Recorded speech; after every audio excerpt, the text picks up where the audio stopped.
Salut à tous, on se retrouve pour une nouvelle vidéo. Donc aujourd'hui on va se tester Cursed Castilla, où il est connu aussi sous le nom de Maladita Castilla. Donc c'est un petit jeu de plateforme hommage à Ghosts and Goblins, dans le design, dans la difficulté. On retrouve bien les inspirations. Voilà, un petit scénario. Alors là j'ai mis un petit peu des scanlines. Là on peut régler le... Voilà, si on va dans la partie options, on va pouvoir un petit peu régler les différentes options, la taille du truc. Donc moi j'aime bien, je préfère celui-là. Allez, c'est parti.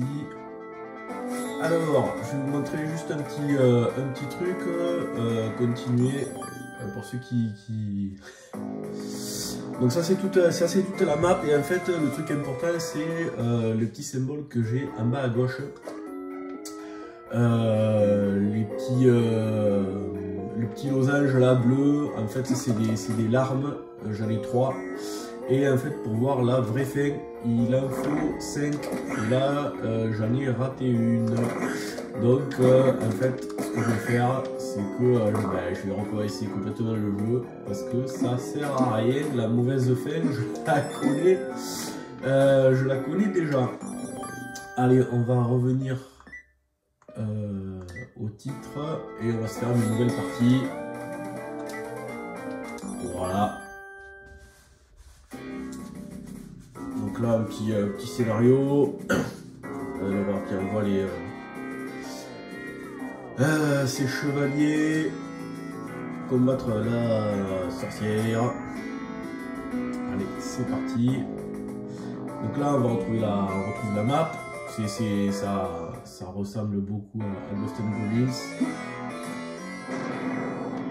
Donc au niveau du petit perso, c'est super simple. Un bouton pour sauter, un bouton pour tirer. On a donc là en haut à gauche on a le nombre de vies, donc on a 3 vies. On a 3 cœurs par vie en fait, je veux dire. Ensuite dans les petits carrés jaunes on a l'arme qu'on utilise actuellement, et puis notre carré ça permet de stocker un bonus.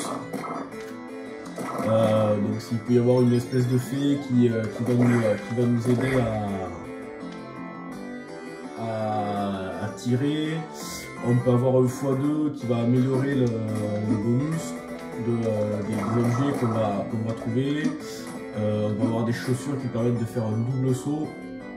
Voilà, on a différents bonus. Et au niveau des armes, donc, quand on a des armes, voilà, il y a plusieurs types d'armes. Donc en fait on choisit celle qu'on veut. Donc on a les bombes, l'épée c'est ce que j'ai actuellement, la hache, la fossile, on va prendre la fossile.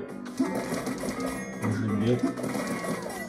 Je crois que la plus puissante c'est les bombes, mais je les aime pas trop, ça tire en cloche, c'est un peu relou. Et ça du coup c'est la vie, mais comme j'ai toujours mes 3 cœurs, ça va, il y a faire. Allez, on va aller jusqu'au premier boss. Donc c'est du Die and Retry, mais clairement c'est ah ouais, c'est le petit bouclier. Donc là je peux me faire toucher une fois. On a les qui marche sans tête. Donc il y a plein de petits secrets. Je n'ai pas trouvé beaucoup. Et je suis pas arrivé à la vraie fin pour le moment, parce que du coup il faut trouver les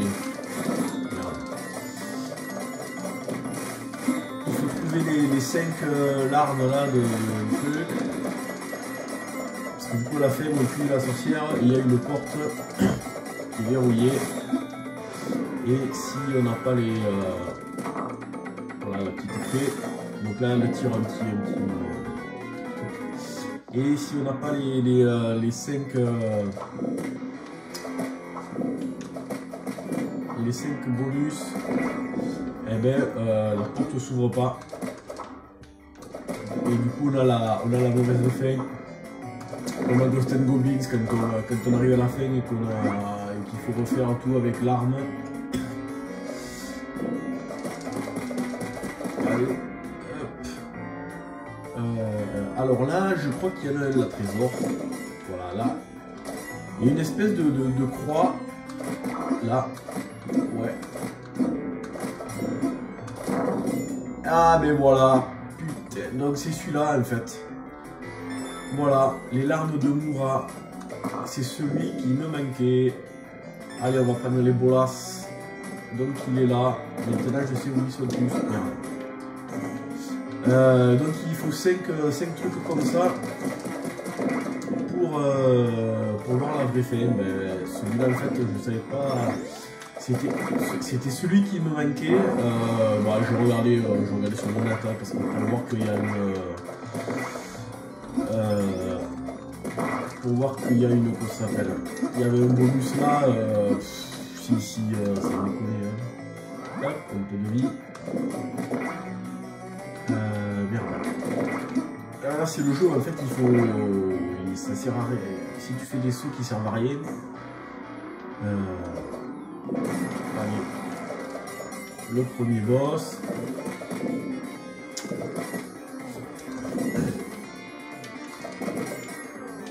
Voilà. Alors moi j'y joue alors soit avec une manette. Je joue pas sur la Switch. Je joue avec une autre manette parce que en termes de maniabilité, j'ai une manette 8-bit Do. Voilà. Et je joue avec celle-là parce que sinon la maniabilité sur la Switch au stick elle est naze. Donc je préfère voilà. Je préfère jouer avec une manette externe. Voire même stick, j'ai un gros joystick arcade avec un adaptateur. Donc c'est un joystick PS4 et j'ai un adaptateur pour le foutre sur la Switch. Et d'habitude je joue avec celui-là. Voilà. Un petit passage qui fait penser un peu à Castlevania. Allez, bon, ben. On va faire ce petit passage et puis on va s'arrêter là.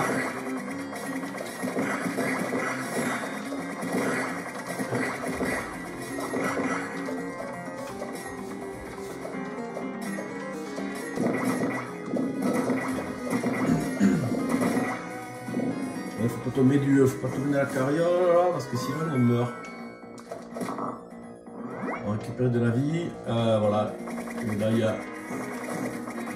va y avoir le mid-boss qui va arriver. On va aller jusqu'à celui-là.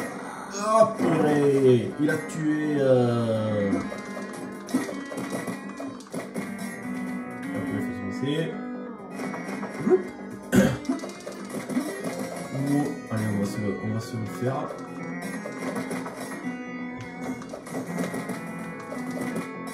Un passage qui fait pas essayer, ouais, c'est vrai.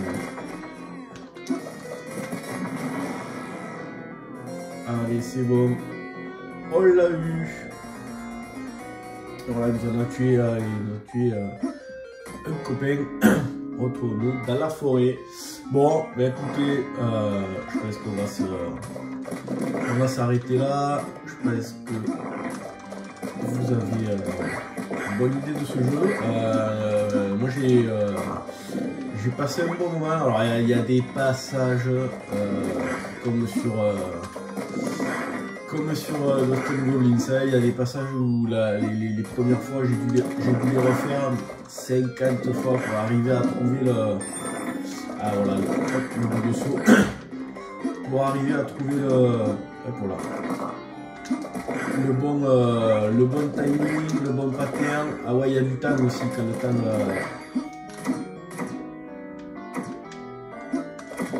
Allez hop, lui à dégager.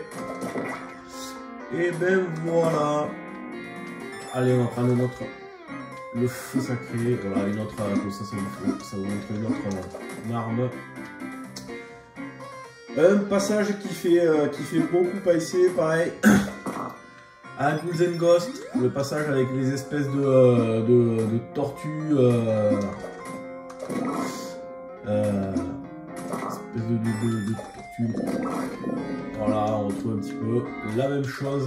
Donc c'est après c'est clairement un hommage, ils ne sont pas cachés.